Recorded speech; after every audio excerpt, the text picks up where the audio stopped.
Olá, boa tarde a todos. Sejam bem-vindos a mais um curso do nosso projeto Todos pela Construção, uma iniciativa da Etos Soluções, do Sebrae Nacional e da Construliga. Nós vamos ter agora o nosso próximo curso com o Antônio Pimenta, né?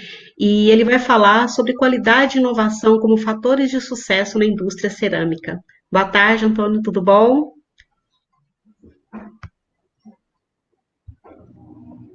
Boa Alô? tarde, Janaína. Tudo bem? Muito obrigado pelo convite. Seja bem-vindo, obrigado por aceitar nosso convite, participar do nosso movimento Todos pela Construção.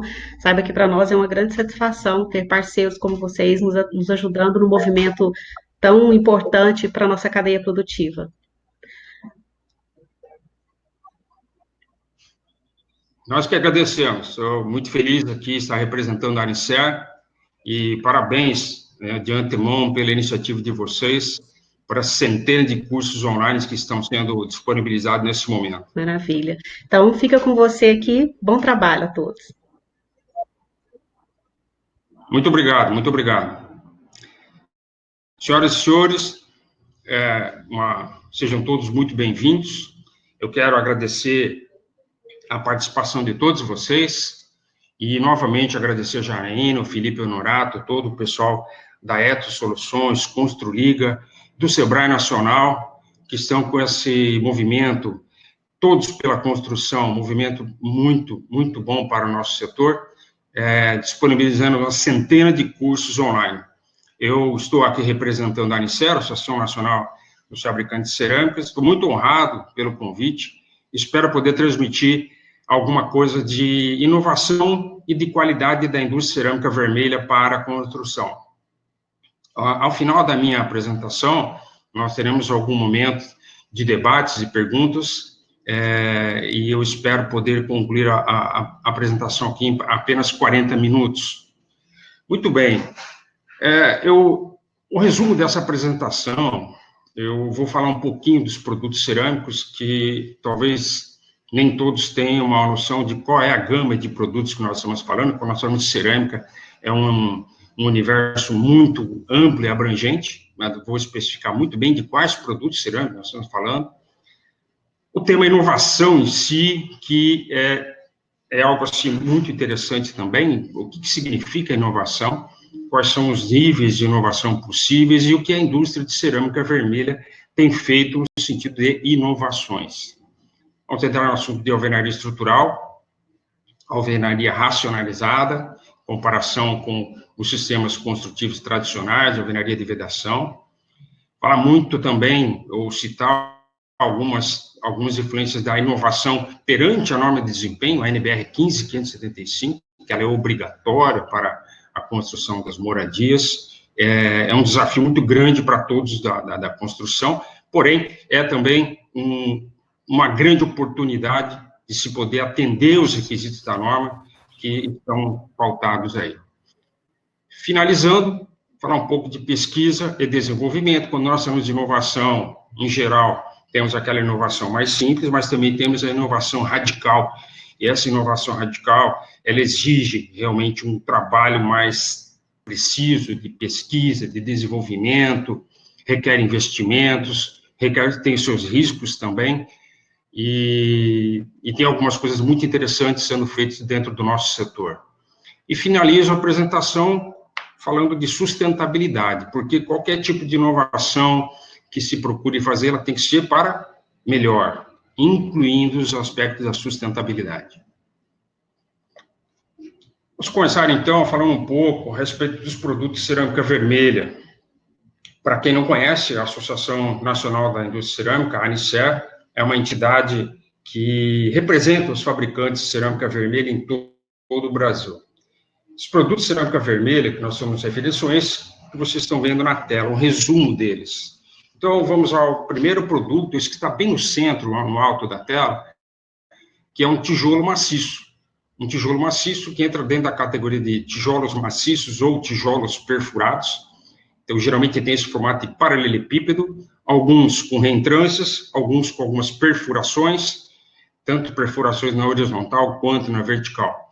É uma categoria muito tradicional na construção civil e muito utilizada em todo o Brasil. Do lado direito, nós podemos ver uma telha cerâmica composta. Também, as telhas cerâmicas produzidas no Brasil têm diversos tamanhos, formatos diferentes, e elas são cobertas, tanto o tijolo, como eu falei, a telha e os blocos cerâmicos à esquerda, todos eles estão dentro de requisitos de normas, são todos produtos normatizados, produtos que atendem modularidade na construção, por exemplo. Na foto da esquerda, embaixo, nós vemos 3 produtos. O primeiro da esquerda é o elemento de enchimento de laje. É aquele produto que vai encher a laje, fazendo com que a laje fique mais leve. Sobre esse produto é aplicado o concreto, então a laje fica mais leve, mais barata também. E tem as propriedades do material cerâmico, que adere muito bem à argamassa, ao revestimento na parte inferior, e as propriedades características do material cerâmico, que é de isolamento térmico e acústico. O produto desses 3 à esquerda, o produto do meio, são os blocos estruturais e blocos para alvenaria racionalizada. Esses produtos são sempre aplicados na alvenaria com furo na vertical. Então, nós vamos falar um pouquinho deles também. E, para finalizar, o produto da foto à esquerda, o terceiro produto aqui à direita, são os blocos de vedação, os blocos mais comuns, os blocos mais produzidos em todo o Brasil, também de diversos tamanhos e formatos. Voltando à questão, eles são normatizados, têm seus tamanhos padrão, porém, diversos tamanhos, produtos de 14, produtos de 19, de 24, de 29, 39 centímetros de comprimento, por exemplo. Um aspecto muito interessante, muito importante aqui da cerâmica vermelha é que esses são apenas alguns produtos da cerâmica vermelha. Nós ainda temos os pisos, revestimentos, tubos cerâmicos, vários outros produtos de plaquetas de revestimento, cobogós, e assim por diante. E por que nós chamamos eles de cerâmica vermelha? Porque tem essa denominação. Essa denominação é pelo aspecto desses materiais. Vocês podem ver que todos eles têm uma certa cor avermelhada, um pouco mais intenso, outro um pouco mais claro. É importante dizer que a cor não é determinante da característica e da qualidade desses produtos. A cor é resultante de praticamente dois fatores determinantes dentro do processo de fabricação. Primeiro, é a constituição química das argilas que estão sendo feitas os materiais. Argilas que têm alguns minerais com óxido de ferro, tendem a queimar mais vermelho, como vocês estão vendo o tijolo maciço bem ao centro da imagem. Argilas que têm um teor menor de componentes de ferro, de óxido de ferro, tendem a queimar mais claros, mais rosados, muitas vezes quase que com ausência de óxido de ferro, esses produtos tendem a cor amarelo e branco. Outro fator importante, o segundo fator importante, é que no processo de fabricação, durante a queima desses produtos, também pode-se definir uma cor ou outra. Bom, voltando, a cor não é um sinônimo de qualidade. Evidentemente que nós vamos falar de uma telha, ou de um tijolo maciço para alvenaria aparente, ou de um bloco cerâmico para alvenaria aparente, a cor vai ser muito importante. Pelo visual que isso vai dar na alvenaria, pelo visual que vai dar na cobertura. Porém, para os produtos que ficam embutidos na alvenaria, que vão ser rebocados, revestidos, etc., a cor não tem importância nenhuma. Esses produtos, como eu falei, eles estão todos normatizados, o que se deve tomar cuidado na aquisição desses produtos é verificar se eles realmente estão de acordo com a norma. E quais são os principais requisitos que esses produtos têm que atender? Primeiro, dimensional. Tem suas tolerâncias, largura, altura, comprimento, distância de pino e assim por diante. A resistência mecânica à compressão, resistência mecânica à flexão, e também a absorção d'água, é muito importante isso. Tudo isso está normatizado e temos produtos certificados e qualificados no mercado em todo o Brasil. Então, a questão da coloração do material não é um fator determinante para a qualidade do produto cerâmico. Seguindo adiante, vamos agora falar um pouco da inovação. Então, pessoal, quando se fala em inovação, muitas pessoas imaginam já algo assim muito radical. Então vamos fazer inovação, nós vamos inventar alguma coisa. Eu vou inventar um produto totalmente novo, um sistema totalmente novo, radical, inédito, não foi feito em local nenhum, nem aqui, nem lá fora, nem no exterior. Não é necessariamente isso. A inovação pode ser algo muito simples. Então, vamos falar do slide anterior, vamos falar desse produto que é o bloco de vedação. Nesse caso, pode ser um bloco do tamanho 9 de largura, 19 de altura e 19 de comprimento. Muito bem, esse produto é muito comercializado no Brasil todo. Em alguns locais chamado de baianinho, outros lugares chamado de lajotinha, outros lugares chamado de 8 furos, e assim por diante. Bom, esse produto tem um certo rendimento na obra. Você trabalhando com ele, você vai precisar colocar argamassa, vai precisar de X blocos por metro quadrado, assim por diante. E vamos dizer que de uma determinada região, todos se utilizam, a sua grande maioria, deste produto. Bom, então, vamos procurar fazer uma inovação simples. Nós vamos fazer esse mesmo produto com 8 furos, com 9 de largura, 19 de altura, porém com 39 centímetros de comprimento. É o dobro do comprimento desse produto chamado de baianinho convencional. Isso pode ser considerado uma inovação. E assim como toda inovação, ela tem seus poréns, tem suas resistências, tem o pedreiro que não vai querer trabalhar com um produto de 39 centímetros, o construtor que não vai querer pagar mais por um produto que, por ser inovador, por ser maior, também custa mais. Porém, tem que se avaliar o seguinte, um produto que tem o dobro desse tamanho, ele rende muito na obra. Eu vou falar disso um pouco adiante. Outra questão, então, da inovação, o que nós pensamos com relação à inovação a inovação ela vem, muitas vezes, para mudar alguma coisa. E pode ser alguma coisa muito simples, como eu citei atrás, o tamanho do produto. Ou mudar a coloração. Vamos dizer que você queira fazer uma telha de cor alaranjada, branca, uma telha branca.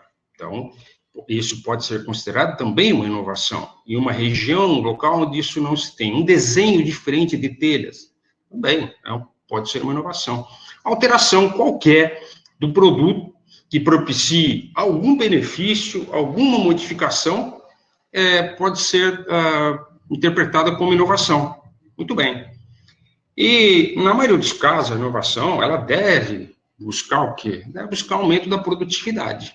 Você vai ofertar um produto diferente no mercado, de forma que esse produto possa atender a quem vai construir com maior produtividade, como o exemplo que eu dei. Um produto maior, você vai construir mais rápido, vai gastar menos argamassa, assim por diante.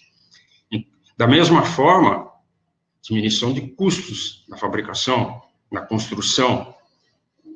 Uma inovação também tem que trabalhar nesse sentido. Outros são de oferecer uma alternativa. Voltando ao assunto da cor das telhas, do formato das telhas, do desenho de um tijolo maciço especial, tem vários produtos que podem ser desenvolvidos com funções, com acréscimo de funções, que vão propiciar algum benefício e uma alternativa para quem vai consumir, para quem vai comprar esse produto. Uma questão fundamental vamos inovar para melhorar. Então, essa melhoria tem que ser adequada ambientalmente, desde a sua produção, a sua distribuição e a sua utilização. Um produto inovador, que seja uma diferença em vários aspectos, porém que polua mais, que tenha uma durabilidade muito menor, um ciclo de vida encurtado, não é uma inovação muito interessante. Da mesma forma que a inovação tem que ser produtiva, ela também tem que ser adequada ambientalmente. Então, as inovações, como eu falei no começo aqui, elas podem ser radicais. E isso acontece. Ainda bem, estamos evoluindo. Mas também pode ser apenas incremental. Então, dentro de qualquer empresa, e falando da indústria de cerâmica vermelha, falando da área de construção civil, a inovação pode ser gradual, pode ser dia a dia. E à medida do andamento, da evolução, do desenvolvimento das coisas, nós podemos chegar em pontos muito interessantes. Vou dar um exemplo bem simples aqui, de inovação? A utilização de canaletas cerâmicas na obra. Uma obra de alvenaria racionalizada, uma obra de alvenaria estrutural, ou, muitas vezes, que não se utiliza numa obra de vedação convencional.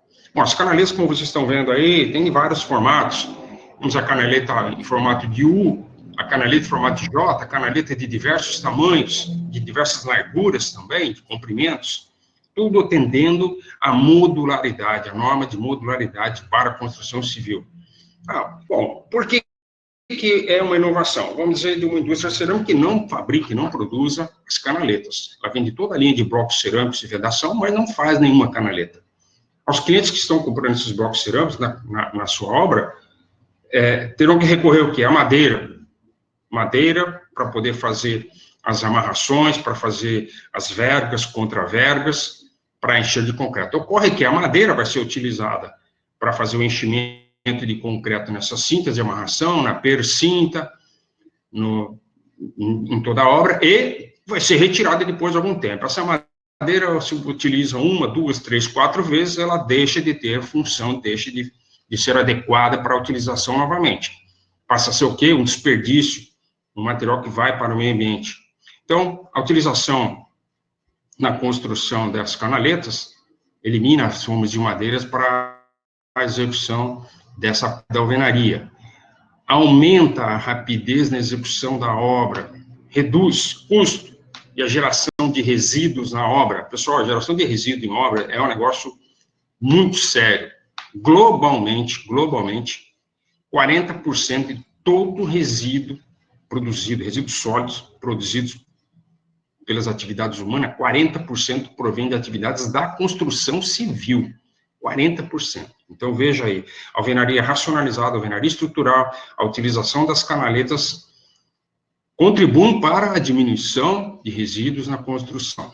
Produto cerâmico, como todos sabem, um produto leve, um produto que tem de diversas dimensões, então atende tranquilamente a qualquer obra. E a questão da sustentabilidade.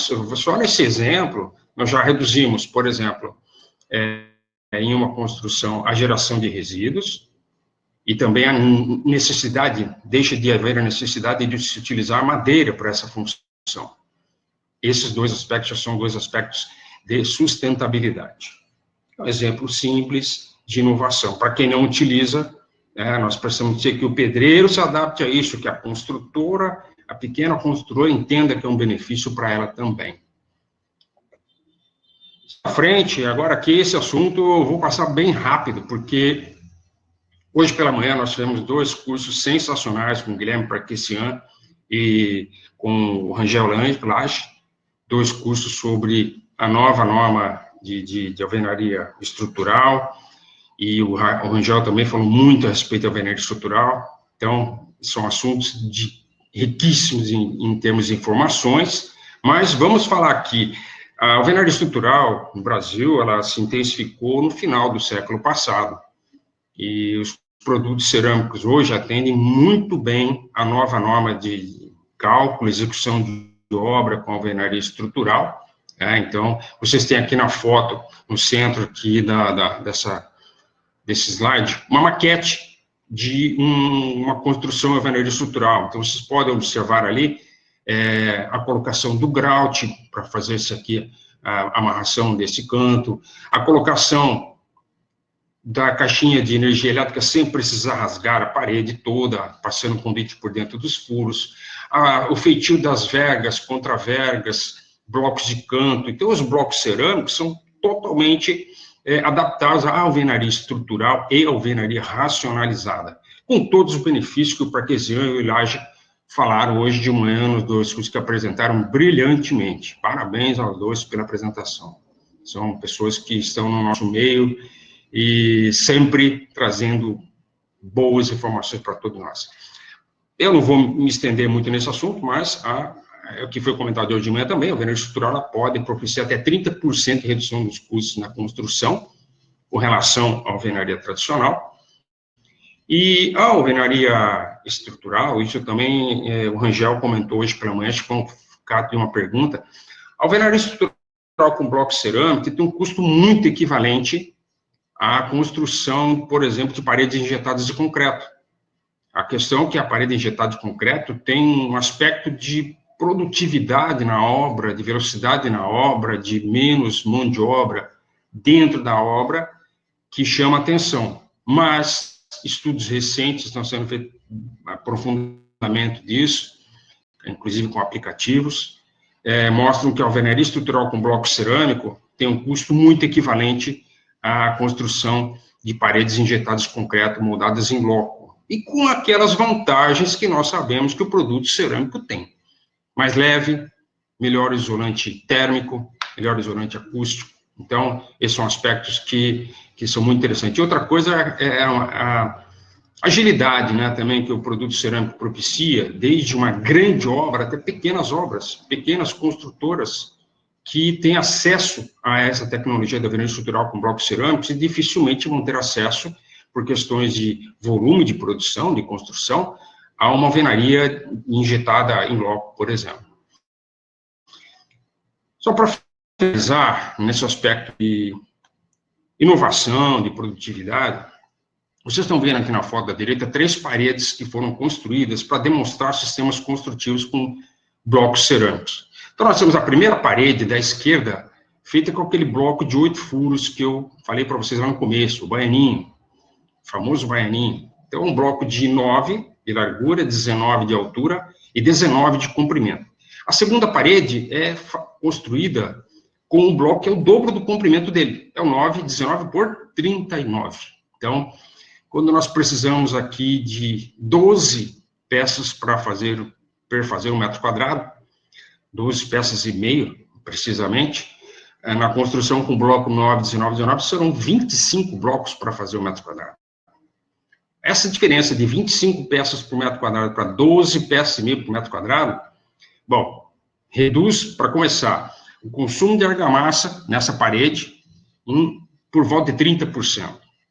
E aumenta a velocidade da obra em mais de 35%. Então, olha só, para quem está muito acostumado a utilizar produtos de pequenas dimensões, você ganhar 30% em redução de custo de argamassa e ganhar 35% na velocidade da obra já são grandes ganhos, muito significativos mesmo.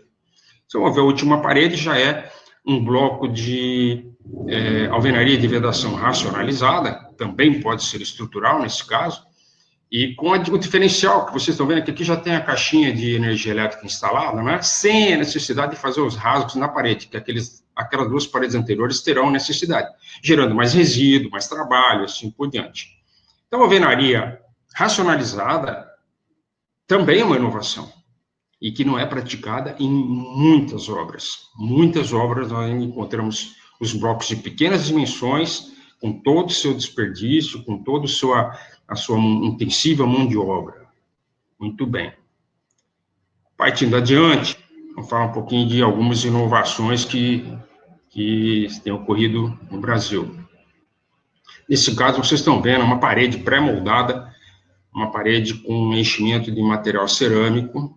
Essa especificamente é uma obra do Ceará, mas nós temos isso no Acre, nós temos isso em São Paulo, no Rio de Janeiro, em praticamente todos os estados do Brasil, algumas construtoras optando por esse sistema de construção. Como é que funciona? Na primeira foto acima, vocês podem ver uma forma colocada ao chão, com uma armação de ferragem, já com os conduítes instalados e com o concreto sendo colocado sobre essa forma. Em cima desse concreto são colocados produtos cerâmicos. Aqui é um produto cerâmico de dimensões 39 por 39 centímetros, de largura e comprimento. Esses produtos cerâmicos são colocados ali e sobre eles será colocado mais uma camada de concreto fechando a parede. Essa parede fica aí um dia, praticamente, ou 2 no chão, depois ela é içada. Vocês estão vendo já, depois do içamento e depois da cura da parede, na foto da direita aqui embaixo, um caminhão que vai levar a parede pré-montada para a obra. Bom, chegando na obra, essa parede vai ser colocada já diretamente na construção, sendo feita a amarração com outras paredes. Vocês podem ver que ele já vai aqui com as aberturas para caixarias, etc., todas as tomadas, etc., agilizando muito o processo na obra. E a vantagem desse processo aqui, entre outros, é que ele tem um embutimento interno do quê? De produto cerâmico. Isso deixa a parede mais leve, isso deixa a parede com melhor isolamento térmico, por exemplo. Então, esse é um processo já consagrado e tem várias construtoras que estão se utilizando desse processo na construção de moradias. E outras obras também, muros e construção de edifícios comerciais também. É uma forma de facilitar a construção no local, na obra em si. Seguindo adiante, um assunto que é muito polêmico e também é uma inovação, é a utilização da argamassa não cimentícia, a famosa cola. Então, ao invés de você ter lá a betoneira, um ponto de energia elétrica, água, isso, aquilo, fazer a mistura, fazer a argamassa para assentamento dos blocos, esqueça de tudo isso. Você precisa dos blocos, você precisa da argamassa não cimentícia. Geralmente uma bisnaga, vocês estão vendo a foto à direita em cima, os blocos assentados com 2 filetes bem fininhos de massa, de argamassa, a argamassa não cimentícia, a famosa cola. Em alguns cálculos, demonstram que você precisa de apenas 1 quilo dessa argamassa não cimentícia para substituir 20 quilogramas de argamassa convencional. Isso faz com que a obra fique muito rápida e muito limpa também. Agora, vamos a algumas questões.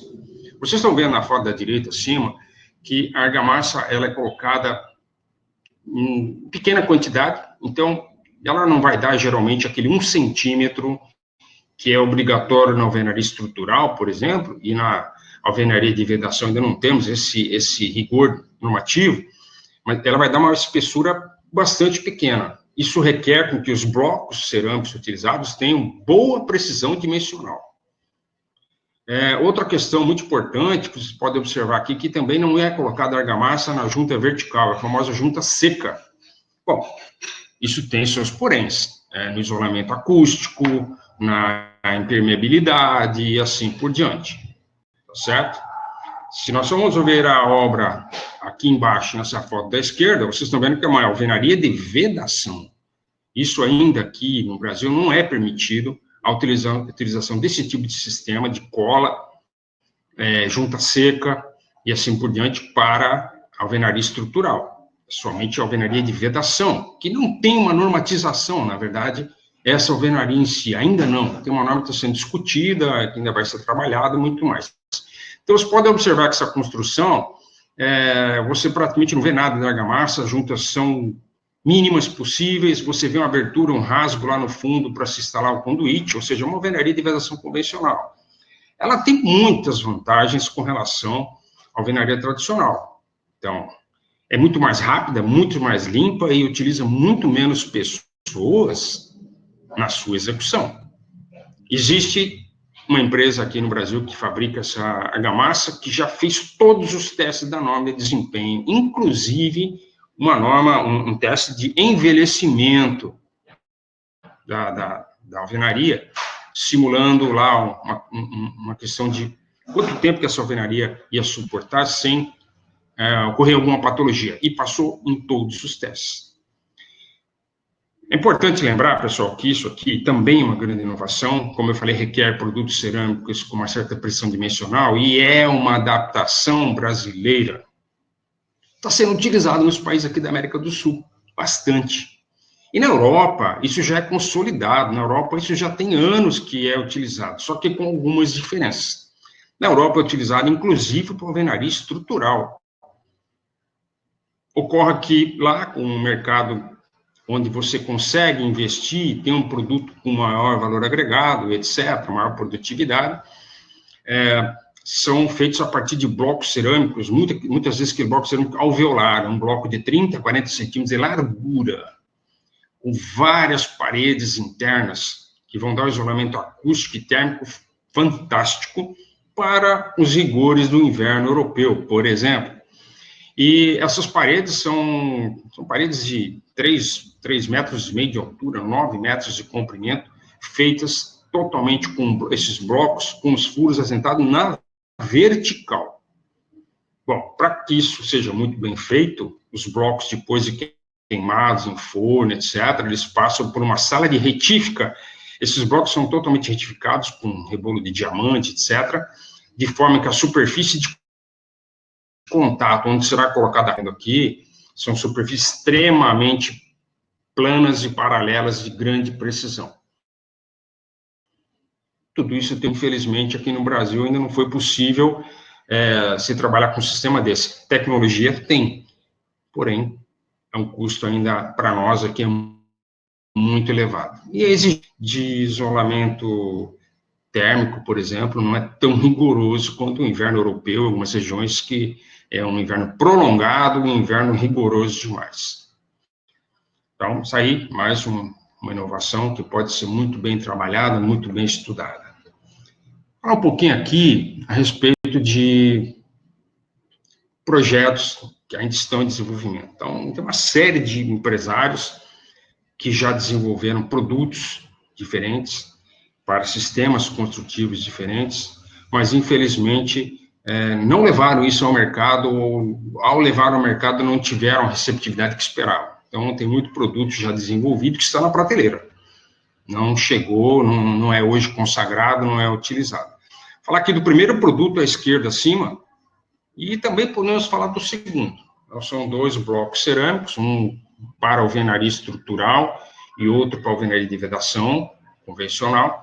São produtos que estão sendo produzidos com um objetivo específico de melhor isolamento térmico e acústico. Então, o famoso bloco acústico. Vamos falar de um bloco cerâmico que vai ter um rendimento superior na norma de desempenho com relação ao isolamento acústico, que é uma das partes mais críticas de atendimento da norma de desempenho para as alvenarias. Então, nós temos muitos projetos em andamento, alguns produtos já estão no mercado, já estão sendo comercializados, em termos de bloco acústico.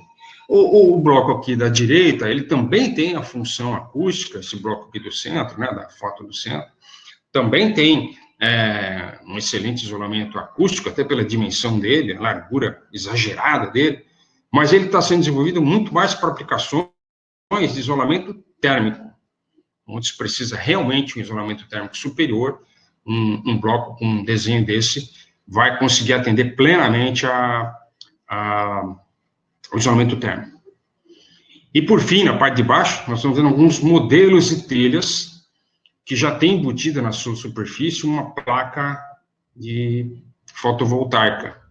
Essas placas vão converter a energia solar em energia elétrica. Bom, qual que é a vantagem de se fazer uma telha cerâmica já com a placa fotovoltaica? Bom, primeiro que as telhas cerâmicas têm uma durabilidade fantástica, superior às placas fotovoltaicas. Nós estamos falando que a placa fotovoltaica vai ter uma vida útil de 25 anos. Bom, nós temos telhas cerâmicas que estão já há séculos cobrindo obras Brasil afora. A telha cerâmica tem uma durabilidade fantástica. É um produto leve, é um produto que vocês estão vendo aí nas fotos, permite geometrias bastante complexas. E tem a questão também da beleza arquitetônica. Se vocês forem ver essa cobertura aqui acima, você olhando, um telhado muito bonito, você quase nem vê as células fotovoltaicas, diferente daquelas placas enormes que são colocadas sobre ferragens, em cima de coberturas, etc., que podem ser de todo feio, mas não fica tão natural quanto essa cobertura que vocês estão vendo aí. Então, vocês podem verificar na foto da esquerda, inclusive as telhas com colorações diferentes, telhas que a própria matéria-prima, a própria argila já é naturalmente colorida ou é acrescido algum pigmento, e também, nessa foto da direita aqui em cima, a própria telha já é esmaltada com um corante e vidro. Então, a limpeza dessa telha, quando houver qualquer tipo de sujeira em cima dela, é muito simples, muito fácil, é impossível ver algum tipo de eflorescência, mancha nesse telhado. Então, esses são produtos que estão, na sua grande maioria, em desenvolvimento, já tem algumas construções aqui no Brasil com essas telhas, por exemplo, vamos dizer, um edifício tombado pelo patrimônio histórico nacional, muitas vezes tem-se dificuldade de se colocar um sistema de aquecimento solar ou placas fotovoltaicas sobre o telhado. Ele altera a arquitetura desse telhado. Pois bem, então, tem-se a telha cerâmica cobrindo a maioria desses edifícios. Então, o que se pode fazer é desenvolver uma telha cerâmica daquele mesmo formato, com os encaixes que propiciam a colocação dessas placas fotovoltaicas. Muito bem, vamos fazer a reforma do telhado dessa edificação tombada, mantendo a sua beleza arquitetônica e tendo mais uma função sustentável, que é de gerar energia elétrica.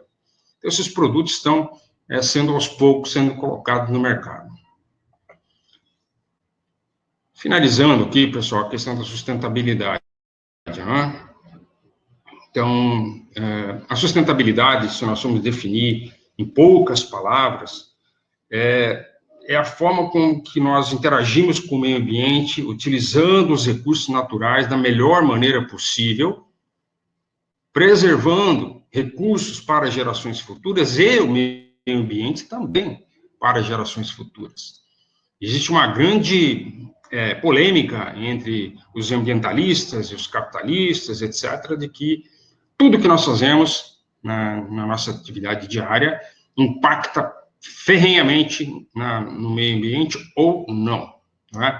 Bom, eu sou do ponto de vista equilibrado, que realmente nossas atividades impactam. Eu falei no começo aqui que números globais, números aqui também da construção do Brasil, a construção civil gera 40% de todo o resíduo sólido produzido pelas atividades humanas.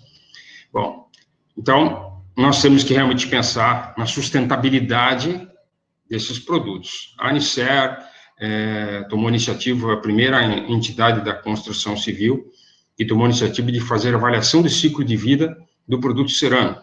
Contratou uma consultoria especializada, baseada na ISO 14040, a Quantis do Canadá, veio ao Brasil, fez o estudo está completo, vocês podem ver aqui, acho que a minha imagem está cobrindo alguma coisa aqui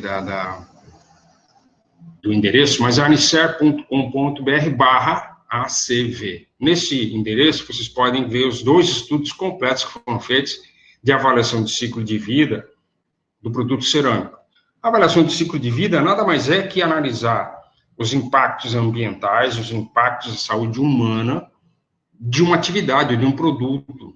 Então, no caso do produto cerâmico, da telha cerâmica, do bloco cerâmico, o impacto da extração das matérias-primas, a transporte das matérias-primas da argila até a fábrica, a produção, fabricação desses materiais, o gasto de energia, etc. Novamente, transporte até o setor de distribuição, transporte até as obras, a utilização desses produtos nas obras durante anos, décadas, o produto cerâmico é muito durável, né? E ao final da vida útil do imóvel, quando esse imóvel for demolido, como que pode se tratar esse resíduo? Como que ele poderá ser reciclado ou reutilizável? Todos esses estudos são feitos, costuma-se dizer, do berço ao túmulo, todos os impactos ambientais da produção, da utilização, do descarte desse material durante a vida útil dele. Bom, o estudo só confirmou o que nós já sabíamos e o que é consagrado no mundo todo. Os produtos cerâmicos são mais leves, impermeáveis, duráveis e mais ecológicos, sim, mais sustentáveis. Então, quando for pensar em inovação na construção, por exemplo, sustentabilidade na construção, dê uma estudada neste estudo de avaliação do ciclo de vida. É muito interessante, demonstra claramente as construções, na sua grande maioria, a emanação de dióxido de carbono, por exemplo, não vem da construção em si, vem da produção dos materiais de construção, do transporte dos materiais de construção até as obras. É aí que está a grande geração desse gás de efeito estufa, do dióxido de carbono, por exemplo. O estudo mostra muito bem isso aí. Pessoal, o tema é bastante interessante, nós podemos aprofundar muito mais, mas nós temos um tempo a cumprir, eu tenho mais 30 segundos, só para encerrar aqui com vocês e dizendo que com cerâmica é melhor. Eu agradeço muito a presença de todos vocês e agora fico aberto para os questionamentos.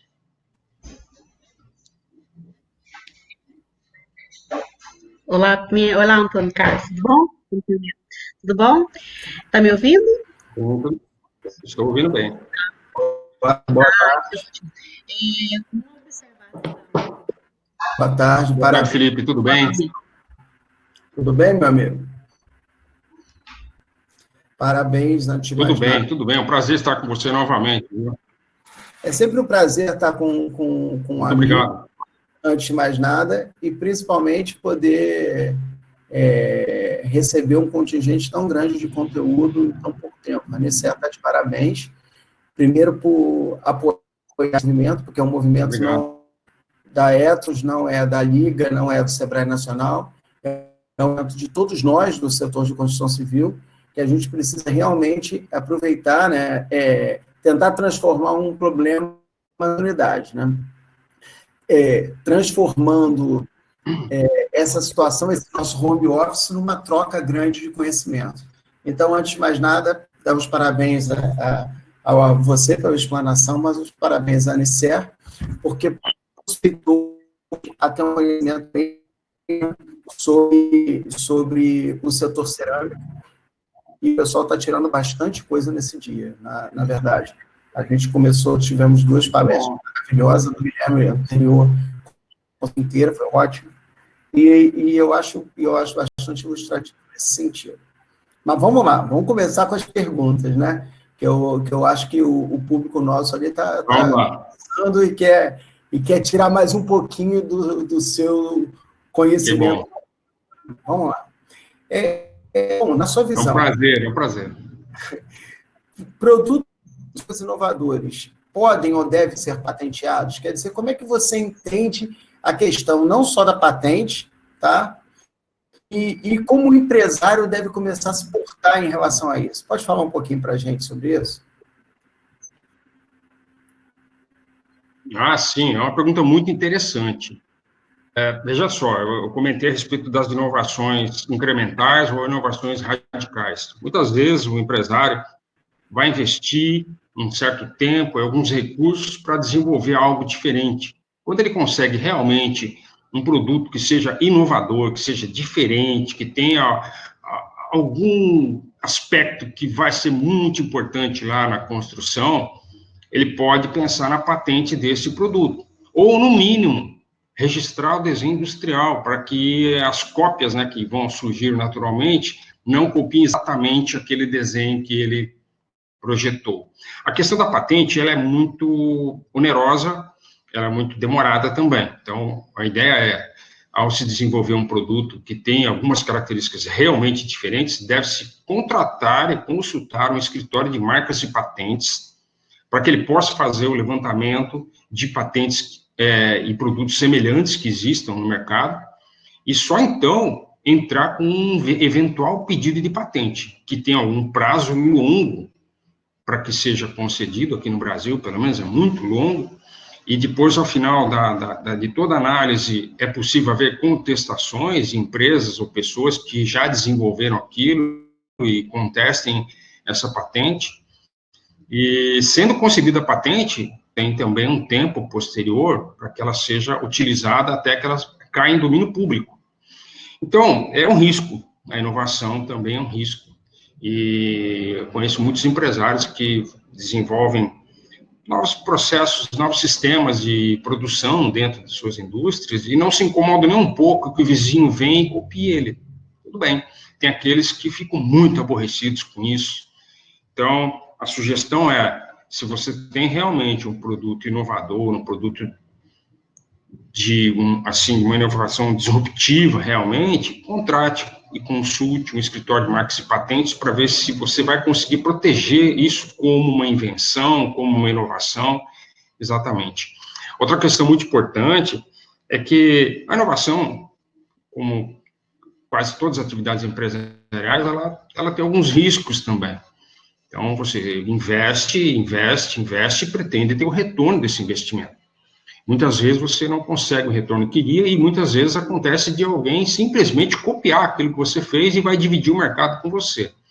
Então, como nós estamos falando de algo que pode ser de uma abrangência nacional, o que pode ser feito, em alguns casos tem ocorrido, É um grupo de empresários se reunir e fazer um desenvolvimento único de um novo produto, por exemplo, registrar essa patente, fazer todo o processo de marketing, por exemplo, e distribuir esse direito de comercialização, de produção desse produto inovador a todos aqueles que participaram no desenvolvimento. Dessa forma, você consegue ganhar mais recursos e fazer um projeto mais profissional, mais abrangente, assim por diante. Então, tem que se pensar muito, porque nem sempre as patentes que foram solicitadas serão concedidas. E você tem que considerar, né, Pimenta, a questão do mercado, né? Às vezes, você tem que ter muita certeza que o produto é realmente disruptivo e que ele tem uma aplicação por um longo período, por longos ciclos, né? Porque, às vezes, a melhor você resguardar a tua patente é literalmente sendo rápido, né? Às vezes, não só fazendo o registro, mas sendo rápido, fazendo a questão, fazendo a campanha de mercado, entendendo muito bem como é que é a sua aplicação. E no vácuo dessa colocação, eu te digo o seguinte, você pode abordar, e é uma questão muito minha, que eu ouvindo a sua... Primeira coisa é o seguinte, falar alguns produtos inovadores recentemente que têm saído no mercado cerâmico, e principalmente falar uma discussão que a gente está encontrando muito na construção civil, que é a questão das cores e dos acabamentos. Quer dizer, só para explicar, é comum você visitar os Estados Unidos e a Europa e ver alvenarias que elas já são aparentes, né? Ela já tem o sistema que compõe, você não tem essa nossa lógica toda de acabar a construção da alvenaria, seja ela de que modelo for, e aí você entrar no arquitetônico. Quer dizer, a gente tem visto muito, muito isso nos Estados Unidos, essa busca de já ter o arquitetônico. Então, eu gostaria que você falasse um pouquinho desses 3 pontos. Primeiro, produtos cerâmicos inovadores. Segundo, a questão das cores e dos acabamentos. E terceiro, essa questão das alvenarias e dessas construções aparentes, que são tendências em vários lugares, da arquitetura e da engenharia funcionando como uma coisa só. Olha só, olha a gama de oportunidades que nós estamos falando, né? Isso abre diversas possibilidades. Então, como eu falei aqui na apresentação, o produto cerâmico, ele pode ser fabricado de diversos formatos, tamanhos diferentes, colorações, texturas, assim por diante. Tem sido bastante explorado isso aí. Tem muitas empresas fabricando, por exemplo, plaquetas de revestimento, que é uma moda, pegou agora uma febre tremenda, imitando produtos rústicos, produtos com alguns defeitos que, na verdade, se transformam em efeitos estéticos, tá? Então, muita gente trabalhando nisso aí. E é um mercado de produtos de alto valor agregado. Tem que se ter também todo o cuidado na fabricação desses produtos, porque boa parte deles, por exemplo, vai ficar sujeita às intempéries. Então, um produto que é de aplicação aparente, ele tem que ter uma certa qualidade, por exemplo, para não ter eflorescências, manchas e assim por diante. E nós temos aí a possibilidade, e tem alguns casos já aqui no Brasil, de desenvolvimento de produtos para alvenaria, aparente mesmo, de aplicações assim, realmente muito interessantes, que deixam de ter a necessidade de aplicação de qualquer revestimento. Tem que se tomar todos os cuidados também, novamente, com relação à resistência desse material, uniformidade dimensional desses materiais. Tem também um mercado muito grande ainda a ser explorado também, que são dos produtos de encaixe. Já existe uma série de produtos, blocos cerâmicos, por exemplo, de encaixe. E também tem essas aplicações específicas. Então, veja, Felipe, nós temos um universo muito grande para se trabalhar. Nós passamos aí por uma grande recessão nos últimos 4 ou 5 anos, começamos a sair dela, a pandemia está nos atrapalhando agora, mas nós temos daqui para frente um potencial da construção muito grande.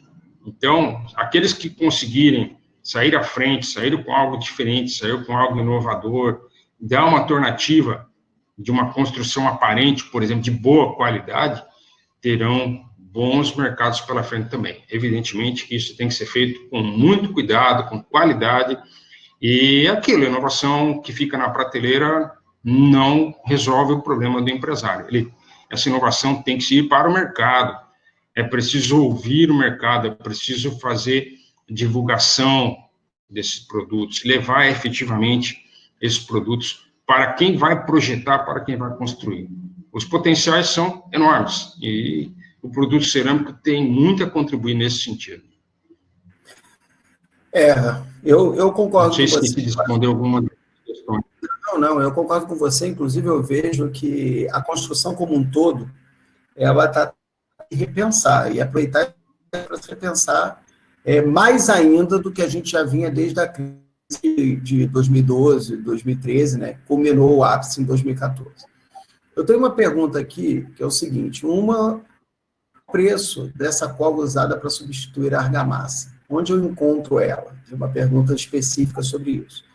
E uma outra que eu acho que também seria bacana de você responder o seguinte: quantas empresas de cerâmica vermelha usam o ACV aqui no Brasil? Que dá para falar, porque essa da cola é rapidinho, né?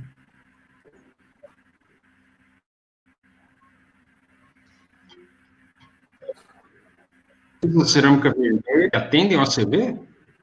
Isso. As empresas usam o ACV aqui no Brasil, cerâmica vermelha. Você tem uma ideia? Entendi. Pois é. Bom, mas a primeira pergunta era... Tinha uma outra pergunta antes, né? Era essa. A respeito da cola, é isso? A argamassa. Então, acho que ela vai saber a questão de preço. Essa argamassa... Isso. Essa argamassa não cimentícia, pessoal, é muito fácil. Entra na internet e digita lá, quero fazer argamassa cimentícia. Aí vão te dar uma fórmula para você usar produtos que você vai encontrar no mercado e fazer a cola. Não façam isso, tá certo? Então, nós temos diversos fabricantes de argamassa polimérica, argamassa não cimentícia, alguns com muita seriedade, como eu citei aqui, empresas que utilizaram essas argamassas para fazer ensaios na norma de desempenho, comprovando que essa argamassa não cimentícia passou em todos os ensaios da norma de desempenho. É diferente de você mesmo fazer argamassa lá na obra, ou comprar de uma empresa de fundo de quintal que não tem a tecnologia toda para esse tipo de argamassa. Então, volto a dizer, existem vários fabricantes de argamassa não cimentícia no Brasil. Mas tem que tomar muito cuidado com as possíveis patologias da má aplicação desse produto, ou de produto que não tem a qualidade necessária. Procure os fabricantes mais sérios, aqueles que já têm todos os ensaios feitos e resolvidos.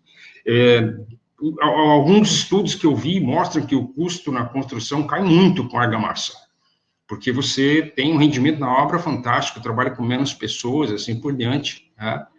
Já a questão da utilização do ACV, bom, o ACV é um estudo científico, ele está disponível lá, anicer.com.br/ACV, ele é uma fonte de informações científicas que deve ser usado no meio acadêmico, por exemplo, porque ele serve como um parâmetro, uma base para outros produtos da construção civil e assim por diante, de outros setores.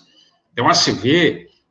a Anicer fez o estudo, publicou esse estudo, inclusive em edições europeias, científicas europeias, que aceitaram o estudo como sendo correto.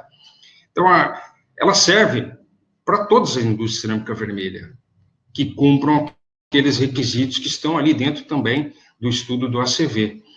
Volto a dizer, o estudo do ACV, ele é o quê? Ele é uma medição do impacto ambiental e a saúde humana da produção, da utilização, do descarte dos materiais durante toda a sua vida útil. Então, vale para todos os tipos de produtos que vocês podem imaginar. E a pessoa que perguntou, isso vale para qualquer indústria de cerâmica vermelha, sim.